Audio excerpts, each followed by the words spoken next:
Hello everyone, Kent.Bressler here. I want to welcome you to Kent's Kidney Stories. During our time together over these podcasts, I'd like to discuss kidney disease. I'd like to tell you about my journey as a transplant patient, but also talk about dialysis, kidney donation, and just about anything else that might be of interest. Kent's Kidney Stories, podcast endorsed and sponsored by kidneysolutions.org.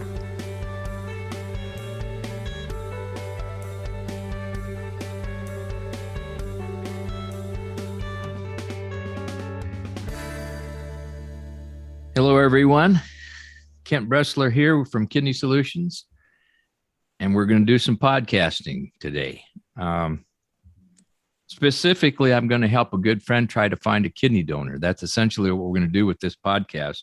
We usually like to have a nice conversation with you out there, but I think this is so important that this man needs a kidney donor. And we're going to talk to him, and we're going to get the insight on it. And then he's going to be able to use this to push it out to all of his people so that maybe he can find a donor. Not maybe, we'll pray that he will get a donor. Let's just say that.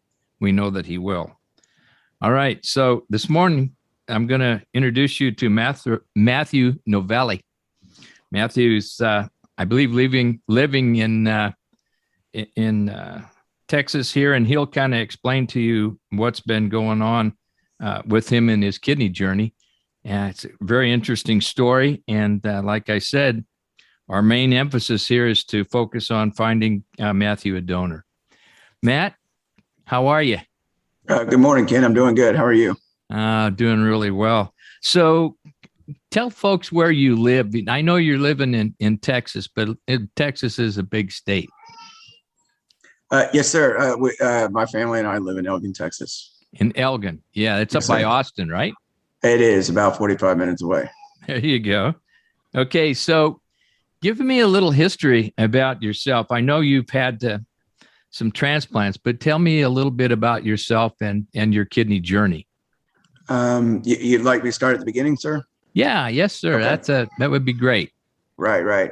So I was all the way down to when I was 2. I had I was sick. This is I had to have my mom tell me the story because I don't remember it, but she brought me to different doctors, and I think we were living in Houston at the time.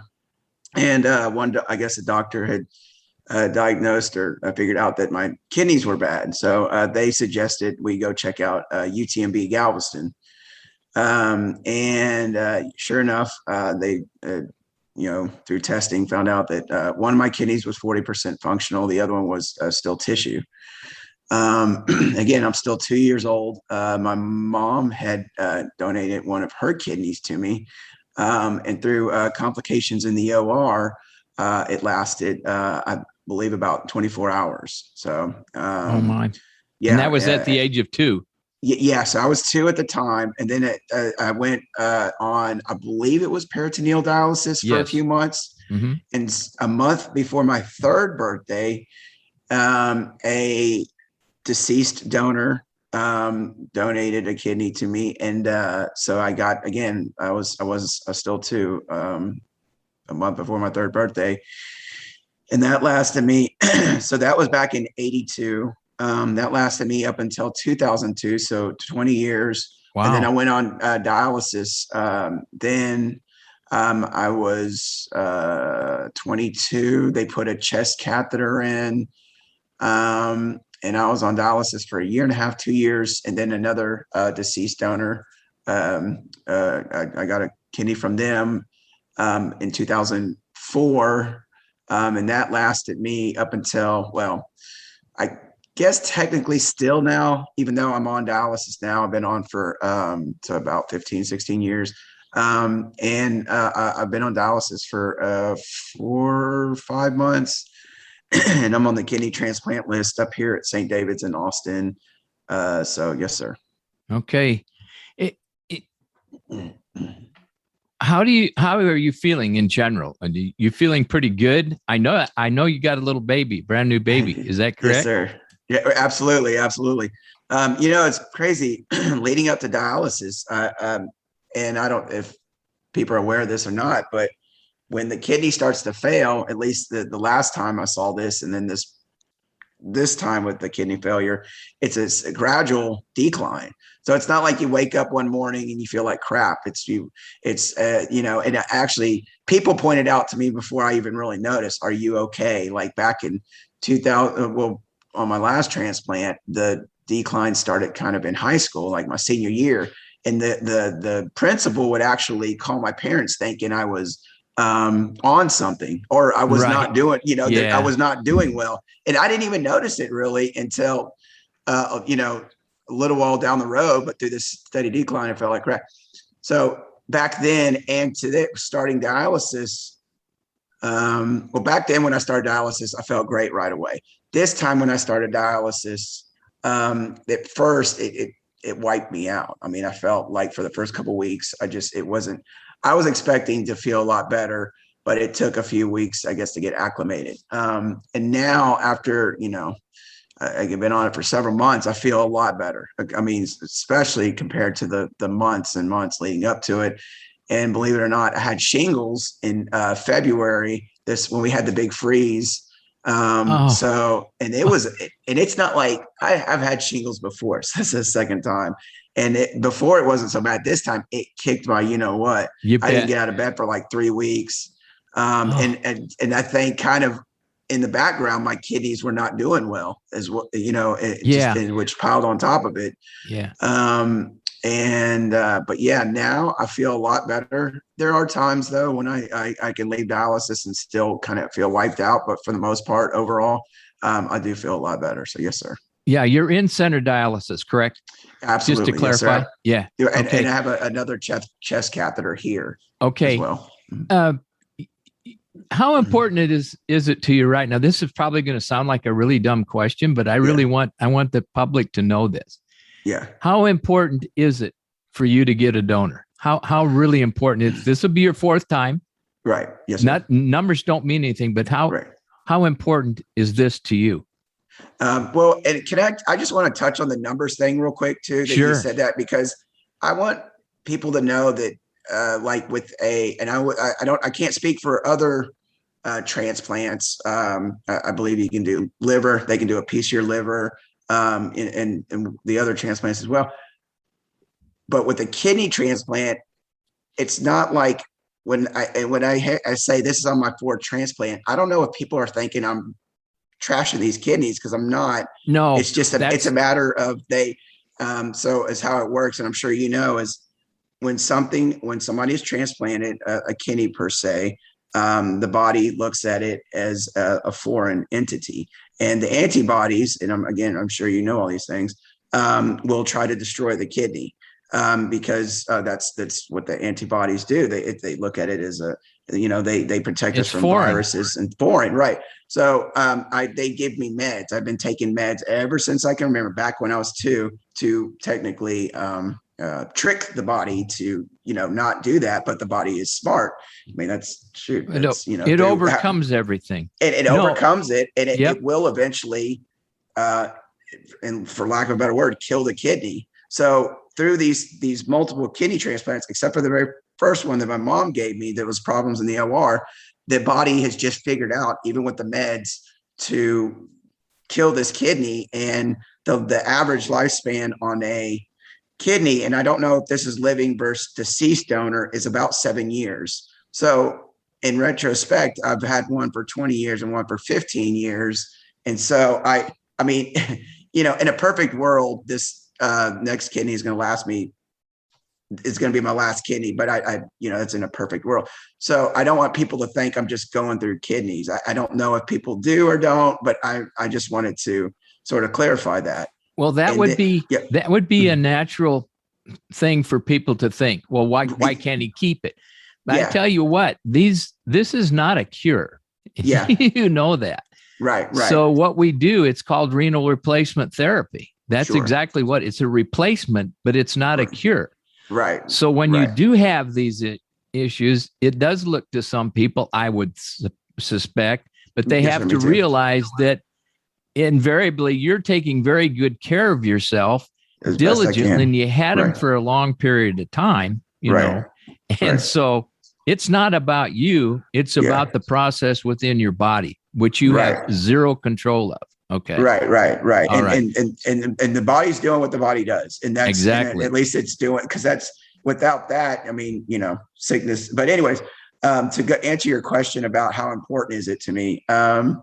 Well, so as at the beginning of this podcast, before we went live, I had my baby with me. And so I do have a 4-month-old, and I just got married back in April as well. So, and my wife, she has 3 kids of her own, and actually she's got one that's 23, and he's got 2 kids. So I'm a grandparent.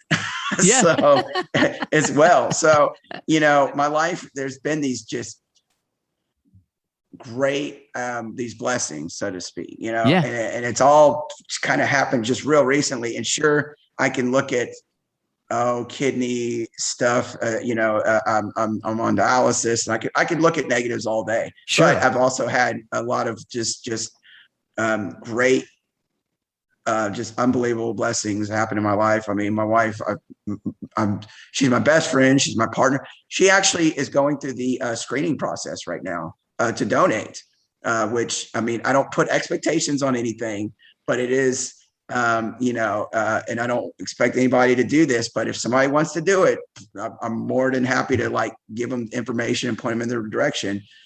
So I want to, with the baby, I mean, obviously seeing him grow up is like this, this drive for me to, and I know I can still do that on dialysis, but with the kidney, just be able to, I mean, take them to swimming lessons, something that's actually go swimming with him.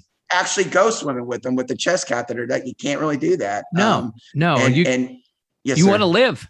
Right. Yeah. And I want to just live and stuff. And so, and also he's a big boy. He was born 10 pounds, 11 ounces, and he's not getting any smaller. So he when he starts getting big, and I mean,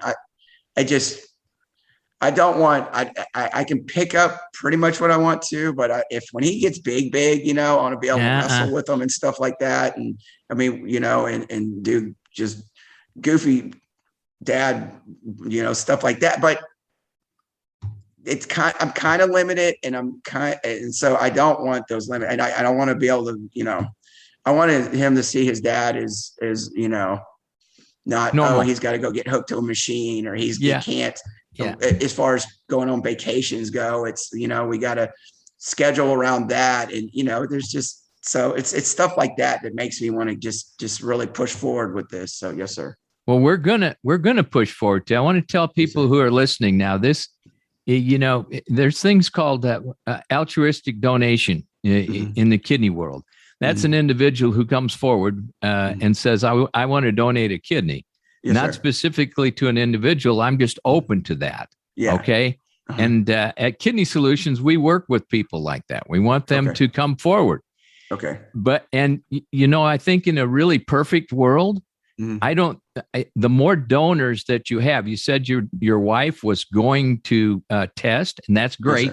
Yes, sir. But, there are things that happen that maybe she can't do that. Absolutely. And so you can't put all of your eggs in one basket on one donor. You need a pocket full of them. Yes, is what I say. You need 2 pockets full of donors. All right. 3 or 4 pockets. And, well, yeah. I mean, that it should be endless, and you should never stop looking, even though you have somebody in testing. Absolutely.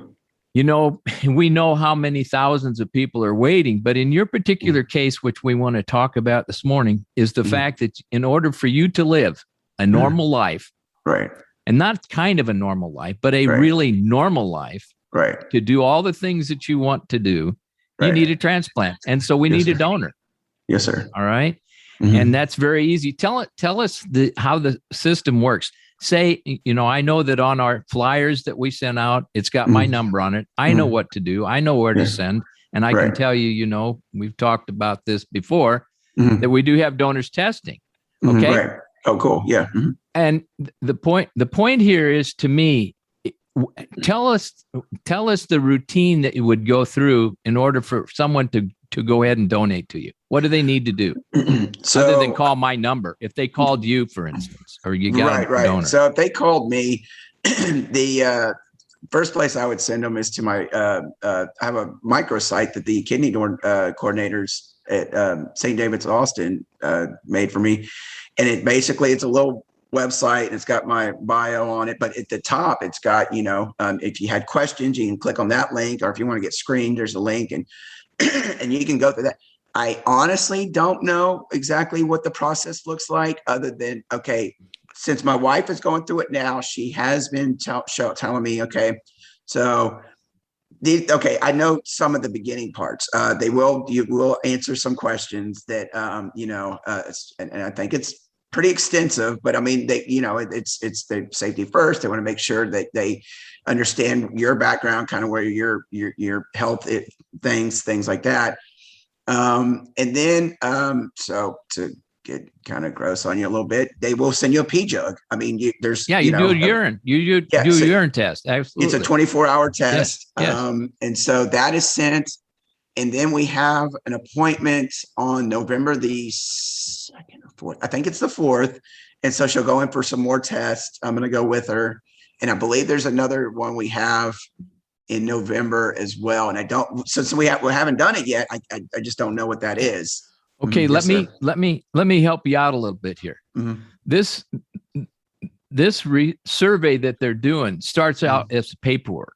And usually it's to get, like you said, an idea if somebody has diabetes, if they're overweight or whatever. Right. And that's what I call the eliminator right off the get-go. Right. After you pass that and they accept you, and they start blood testing, okay? You see the doctors and you start blood testing, and then it really accelerates from there. Right. And, that's all different at different transplant programs. Right. Regardless, this process, I want everybody to know that you can call me directly at area code 830-285-2140, and I'll put you in the loop. All right. Cool. We do not circumvent. We assist the transplant program. The transplant program is in charge. Right. We do not. We just want to help them out. We want to help you get a kidney donor. Okay. Yes, sir. So once we do that, I give them this link, and they go on the internet and they fill out the paperwork for it, and then it starts. Okay. Yeah. And they can call me also. Usually that's why I talk to the potential donor and say, listen, we're in this together. We're going to go through all of this, including afterwards, after he's transplanted. We'll stay with you too to see how you're doing. We'll monitor you, check you. Okay. And all of this is done free. All right. We don't charge you anything, and we don't charge the donor anything. I want that particularly evident to everyone. So that's basically the easiest way to look at this without confounding it. It's a simple call, a simple online with instruction, and then you go into the process. They will not, if your donors are listening or potential donors are listening, they will not jeopardize your health.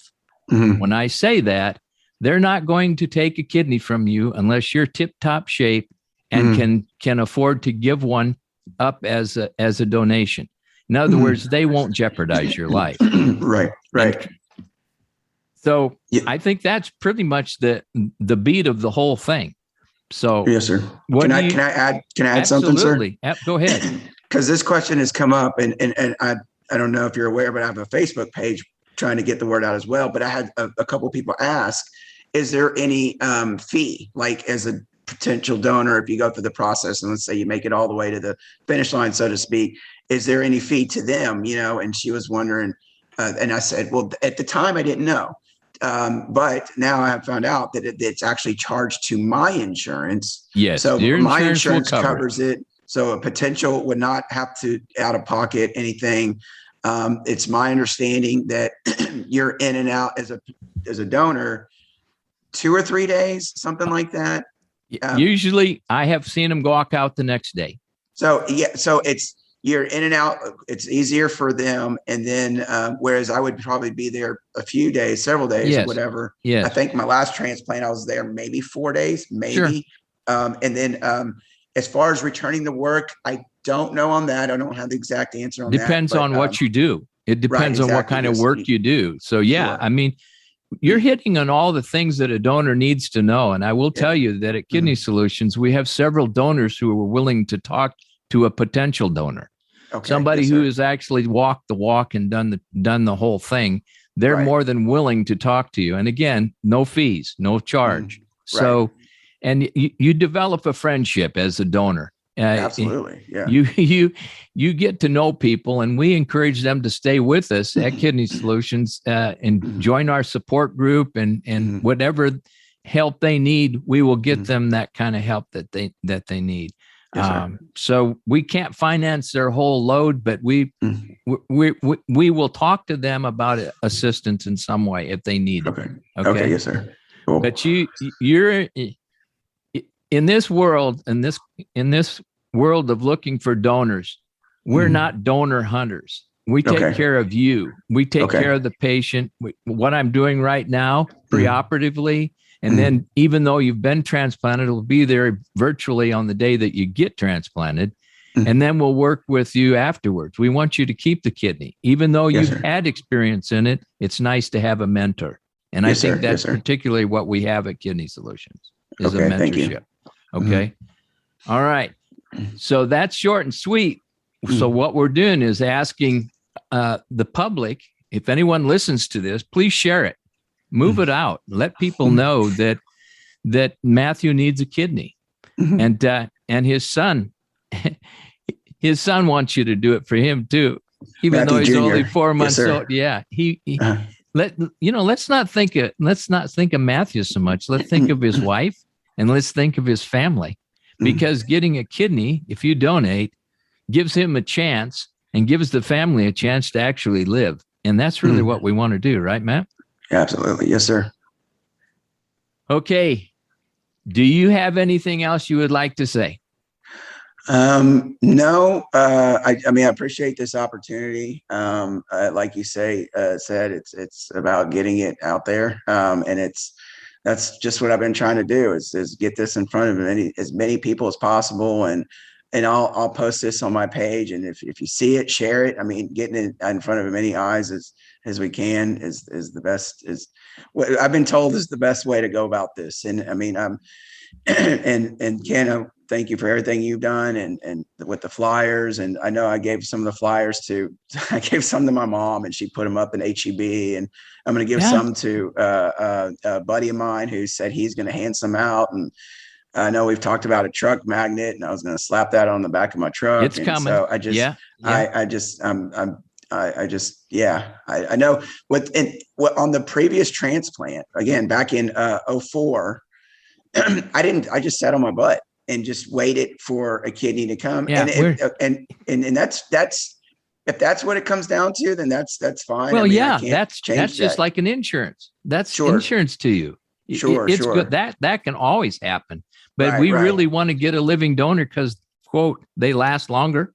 Oh, and to touch on that a second too, I don't know what the number difference is, but I have been told that living donors do last longer than 20 years. Somebody who's deceased.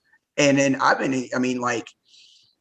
guess if I wanted to kind of think on the negative, my mom's kidney, if there was no complications, could have potentially, I don't know how that would have turned out, but we don't know. But I'm really motivated to get this out.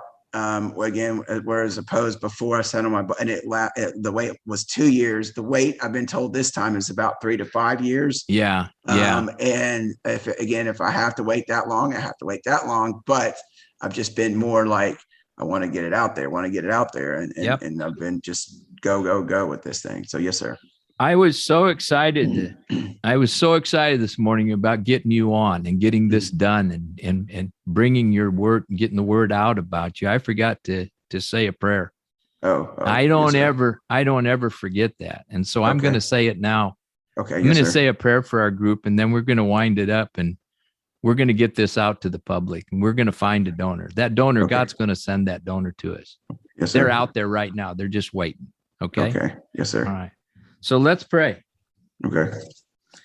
Lord Christ, you came into the world as one of us and suffered as we do.